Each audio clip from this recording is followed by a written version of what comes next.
통역기가 필요하신 분은 통역기 사용해 주시면 좋겠습니다. 잠시 기도하겠습니다. 이 땅의 그 무엇보다도 우리 주님을 찬양합니다.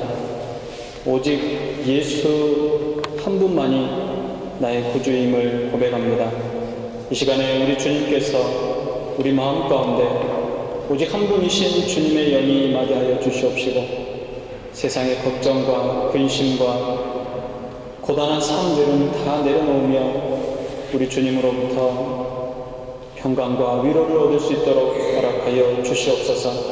말씀을 통하여서 우리 주실 때에 우리 주님의 놀라운 평강이 임하기를 소망하며 예수님의 이름으로 기도드리옵나이다. 아멘. 사람에게 있어서 힘은 굉장히 중요합니다. 힘이 있어야 생명이 유지될 수 있기 때문에 그렇습니다. 이 세상을 떠나는 사람들은 사실 힘이 다해서 영원히 떠나게 되는 것입니다. 만일 내가 어떤 병에 걸렸다 할지라도 병을 이겨낼 수 있는 힘만 있다면 그 병을 능히 이기고 건강하게 되어지는 것입니다. 힘이 있는 사람이 일을 더 잘할 수 있고, 힘이 없으면 아무리 의욕이 있다 할지라도 일을 할 수가 없습니다. 그래서 사람에게서 있어 힘은 매우 중요한 것입니다. 그런데 힘에는 여러 가지가 있습니다. 지력이 있고, 재력이 있고, 권력이 있으며 또한 체력이 있습니다. 지력을 얻기 위해서는 공부를 열심히 하면 됩니다. 재력을 얻기 위해서는 사업을 차려서 돈을 많이 모아야 됩니다. 권력을 얻기 위해서는 정치가가 되면 좋습니다. 체력을 얻으려면 매일 꾸준히 운동을 해야 합니다. 그런데 성경은 또 한 가지의 힘에 대해서 말씀하고 있습니다. 본문에 보면 다윗은 나의 힘이 되신 여호와여 내가 주를 사랑하나이다 했습니다. 다윗은 하나님이 그에게 힘이 되었다라고 고백한 것입니다. 세상 사람들은 세상의 힘으로 살아갑니다. 지력으로, 재력으로, 권력의 힘으로 살아가는 것입니다. 그러나 믿는 자들이 사는 것은 세상의 힘이 아닙니다. 지식의 힘, 물질의 힘도 아닌 것입니다. 권력도 아닙니다. 오직 하나님만이 우리의 힘이 되십니다. 오늘 여러분에게 하나님이 힘이 되시기를 주님의 이름으로 축복합니다. 성경에 하나님의 소원을 이룬 대표적인 인물이 있는데 그 사람이 바로 다윗입니다. 다윗은 목동에서 시작해서 이스라엘의 가장 위대한 성군, 가장 칭송받는 왕이 된 인물입니다. 지금도 이스라엘 사람들은 다윗의 별을 그려놓은 국기를 들고 자랑스러워하고 지금도 그런 성군이 나오기를 간절히 기다리고 있습니다. 하나님께서 어리고 보잘것없는 다윗에게 기름을 붓고 너는 장차 이 나라의 성군이 될 것이다 라고 말씀하셨습니다. 그런데 하나님께서 이런 축복의 약속을 주셨으면 만사 형통해야 할 텐데 다윗의 인생은 그렇지 않았습니다. 온갖 어려움과 시련을 겪어야 했습니다. 여러 가지 모함과 시기 그리고 많은 생명의 위험을 당했습니다. 그러나 이런 고난 가운데에서도 다윗이 하나님께로부터 받은 소망은 흔들리지 않았습니다. 오히려 고난의 구름이 몰려오고 환난의 폭풍과 휘몰아쳐도 그는 그의 소망을 더욱더 확실히 붙잡고 그의 소망이 선명하게 비춰오는 것을 보았습니다. 하나님께서 주신 소망이기 때문에 그렇습니다. 다윗이 그 어려운 고난 중에 사망의 골짜기를 넘나드는 가운데 원수의 손에서 구원을 베풀어 주신 하나님께 드린 신앙의 고백, 찬송의 시, 감사의 기도가 바로 오늘 시편 18편의 말씀입니다. 나의 힘이 되신 여호와여 내가 주님을 사랑하나이다. 하나님의 힘을 성경의 원문에서는 게브라라고 표현하고 있습니다. 이 게브라라는 말은 하나님의 힘입니다. 그리고 이 하나님의 힘은 세 가지 놀라운 특징을 가지고 있습니다. 첫 번째 특징은 하나님의 힘은 영원하다라는 것입니다. 세상에 그 어떤 힘도 영원한 것이 없습니다. 재물의 힘이나 권력의 힘이나 명예의 힘이나 과학의 힘이나 의학의 힘도 유한합니다. 한계가 있다라는 이야기입니다. 그러나 하나님의 힘만이 영원한 것임을 오늘 말씀하고 있습니다. 두 번째 특성은 불가능한 것이 없는 힘입니다. 인간은 불가능한 것이 너무나 많습니다. 그래서 요행을 바랍니다. 그리고 기적을 바라봅니다. 하나님에게는 불가능한 일이 없습니다. 하나님은 모든 것을 다 이루실 수 있는 전능하신 분이십니다. 그리고 세 번째로 하나님의 특별한 힘은 바로 신실한 힘입니다. 다시 말하면 변덕을 부리지 않는 힘을 말합니다. 우리 인생들은 변해도 하나님은 결코 변하지 않는 분이십니다. 우리 주님은 언제나 어제나 오늘이나 영원토록 변함이 없으신 사랑으로 우리의 힘이 되어 주시는 분이십니다. 그러니까 하나님은 나에게 영원한 힘이 되시고 불가능이 없는 힘이 되시며 신실한 힘이 되시는 하나님이신 것입니다. 다윗은 그 하나님을 자신의 힘으로 삼았더니 그의 모든 원수들의 손에서 자신을 구하셨다라고 고백하고 있는 것입니다. 이제로서 여호와 하나님이 자신의 반석이 되어주셨고 요새가 되어주셨으며 방패가 되어주셨고 구원의 뿔과 산성이 되어주셨다고 하였습니다.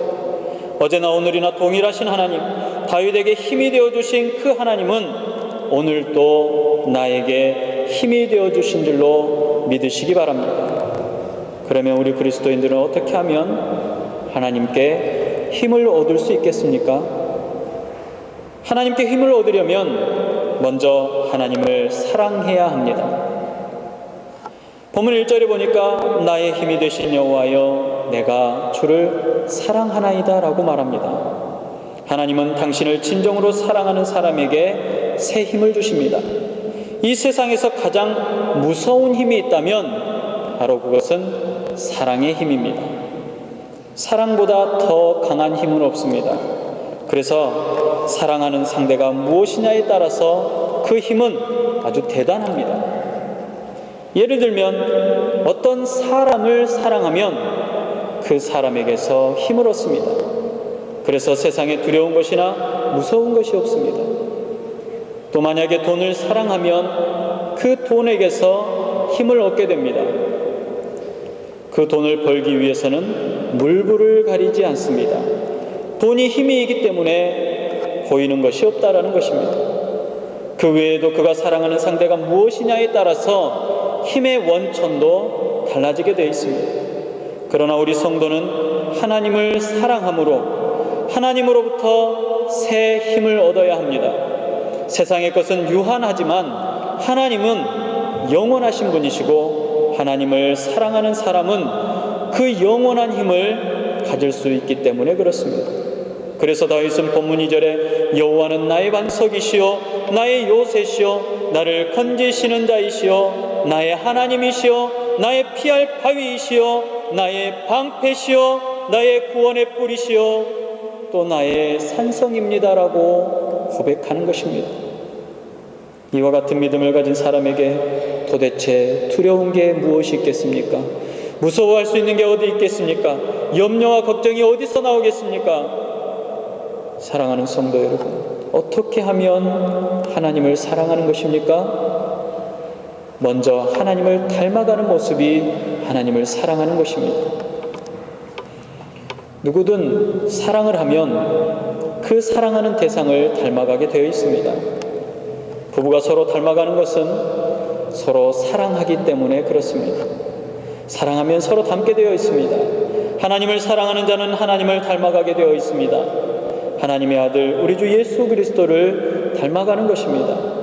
생각이 닮아갑니다. 정서가 닮아갑니다. 삶이 닮아가는 것입니다. 우리가 끝까지 사랑하면 하늘 보좌 우편에 오르신 예수님처럼 거룩하고 영화로운 삶 가운데 거할 수 있다는 것입니다. 또한 하나님을 사랑하는 자는 주님을 사모합니다. 주를 간절히 바라봅니다.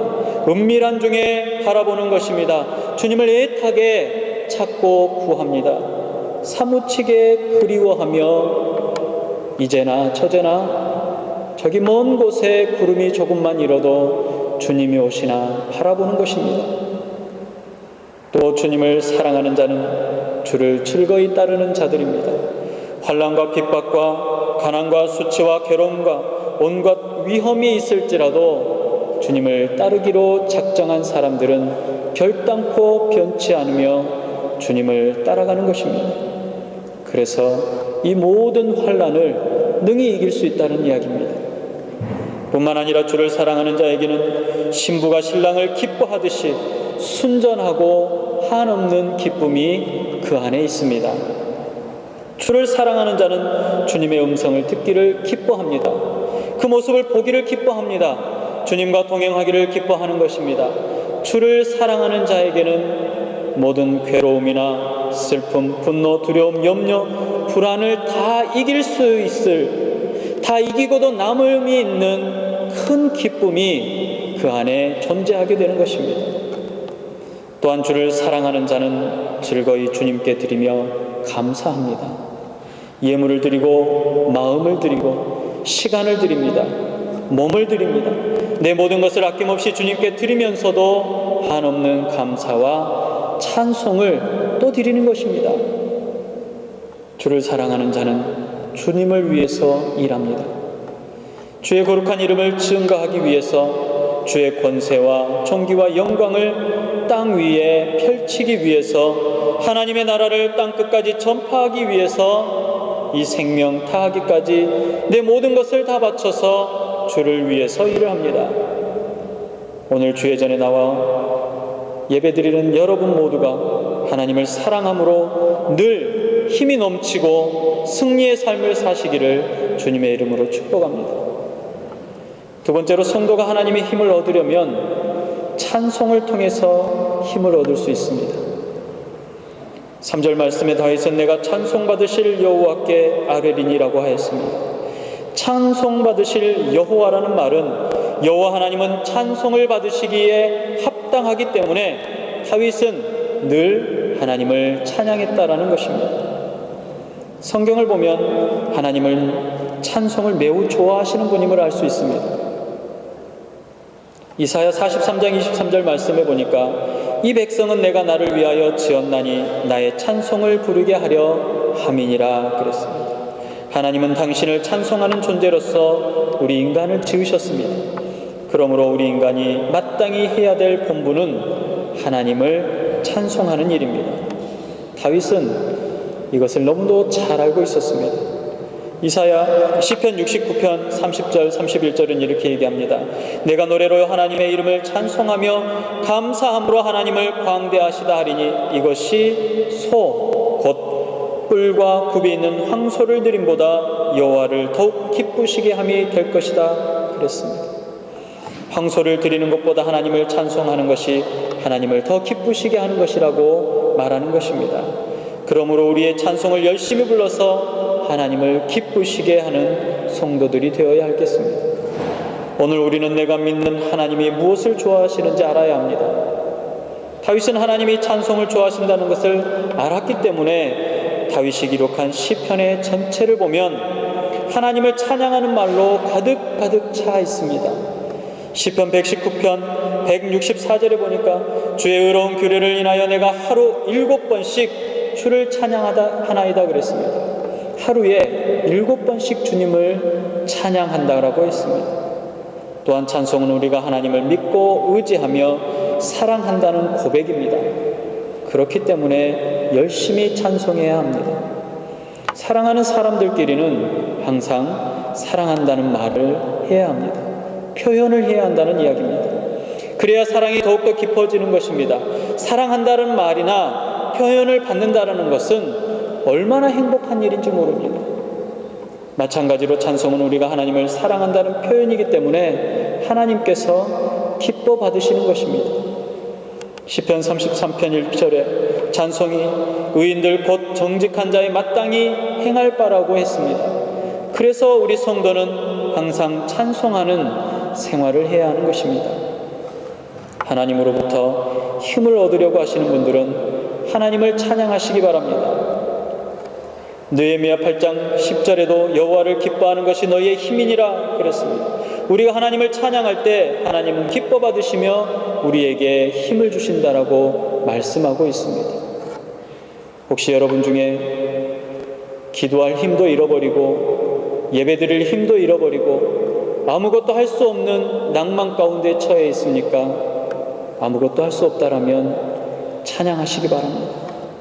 찬양 중에 임하시는 여호와 하나님의 힘이 여러분들의 무능력 가운데 능력이 되어 주실 것입니다. 그래서 슬플 때나 힘이 들 때도 낙심하지 마시고 여호와 하나님을 더욱 찬송하시기 바랍니다. 그러면 하나님은 여러분에게 힘이 되어 주셔서 그 힘으로 이 세상을 능히 이기고 승리하게 되는 줄로 믿으시기 바랍니다. 마지막으로 우리는 기도를 통해서 힘을 얻게 됩니다. 6절 말씀해 보니까 내가 환난에서 여호와께 아뢰며 나의 하나님께 부르짖었더니 저가 그 전에 내 소리를 들으시며 그 앞에서 나의 부르짖음이 그 귀에 들렸도다 그랬습니다. 이 말은 다윗이 환난을 당할 때 어떻게 그 환난을 이겼는가를 이야기해 줍니다. 기도했다라고 말합니다. 다윗은 환난을 많이 당한 사람 중에 한 사람입니다. 그때마다 다윗은 하나님께 기도했던 것을 볼 수 있습니다. 다윗이 기도할 때 하나님이 그의 기도를 들으셨습니다. 그 문제를 해결할 수 있는 지혜를 주셨고 힘을 주셨습니다. 기도의 힘, 기도의 능력에 대해서 토레이라는 사람이 이렇게 말했습니다. 위대한 것을 위하여 일하라. 그러나 무엇보다도 기도를 먼저 해라. 그랬습니다. 존 낙스라는 사람도 이렇게 말했습니다. 기도하는 한 사람은 기도 안 하는 한 민족보다 강하다. 성경도 우리에게 항상 기도하기를 쉬지 말라고 했습니다. 오늘 본문에 보면 다윗은 보통 기도한 것이 아닙니다. 특별한 기도를 했습니다. 부르짖는 기도를 했습니다. 넘어져서 무릎이 깨진 아이가 자기의 엄마를 부르는 것처럼, 으르렁거리며 먹이를 찾는 사자가 부르짖는 것처럼, 그리고 목마른 사슴이 시냇물을 갈급히 사모함같이 그렇게 기도했습니다. 부르짖다라는 말에 히브리서 성경의 원어를 보면 샤웨라라는 단어로 되어 있습니다. 이 말은 원조를 청하는 외침이라는 뜻입니다. 다시 말하면 하나님께 나의 어려움을 아뢰고 딱한 사정을 아시지 않습니까? 라고 하나님께 구하는 것입니다. 지금 도와주세요 라고 하나님께 간절히 외치는 것입니다.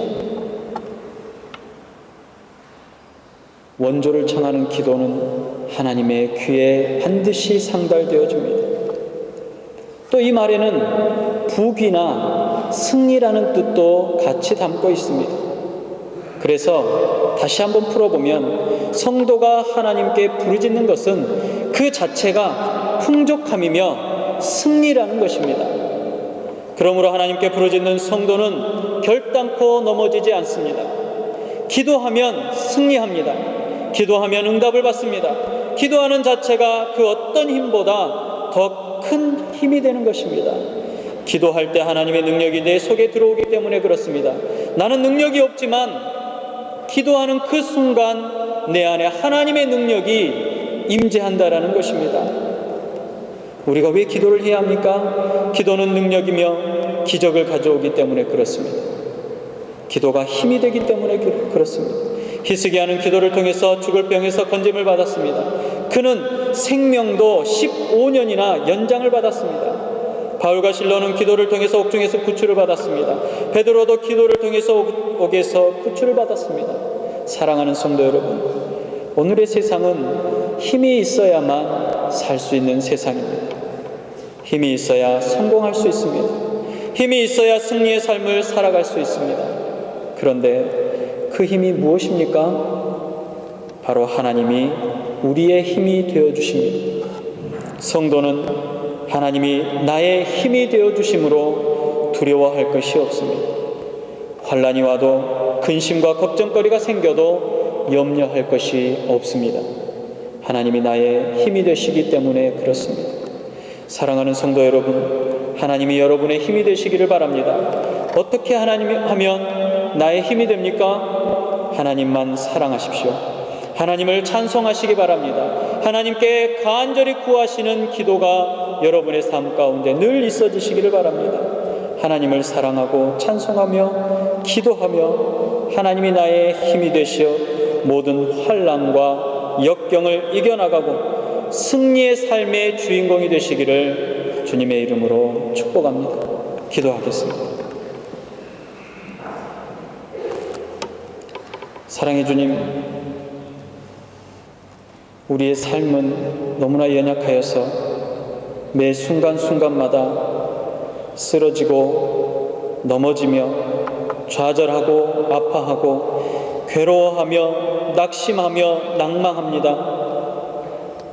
마지막 때에 사단의 권세가 더욱더 창궐한 이때에 우리의 영적인 힘이 너무나 연약하여서 죄 가운데 밀리며 눌리며 이 사회 안에서 오히려 고립되어질 때가 너무나도 많습니다. 아버지 하나님, 다윗이 하나님을 바라보며 기도했던 것처럼 우리 안에도 하나님을 바라보는 힘이 있게 하여 주시옵소서. 우리에게도 하나님을 의지하는 힘이 있게 하여 주시올 때에 하나님만 사랑하게 하여 주시옵시고 하나님을 늘 찬양하는 자들 되게 하여 주시옵시며 하나님께 부르짖어 힘을 얻는 백성들이 다 되도록 허락하여 주시옵소서. 환난 중에 힘이 되신 주님이 나의 힘이 되어 주시옵소서. 아버지 하나님, 이 예배를 마치며 돌아서는 그 순간 믿음의 군사요 승리의 군사들이 다 되게 하여 주시옵소서. 주님께서 주시는 전신갑주를 다 착용하고 세상 가운데서 승리하는 개선장군의 삶을 살아가도록 우리 주님 복되게 하여 주시옵소서. 주시는 은혜 감사드리며 예수님의 이름으로 기도드리옵나이다. 아멘.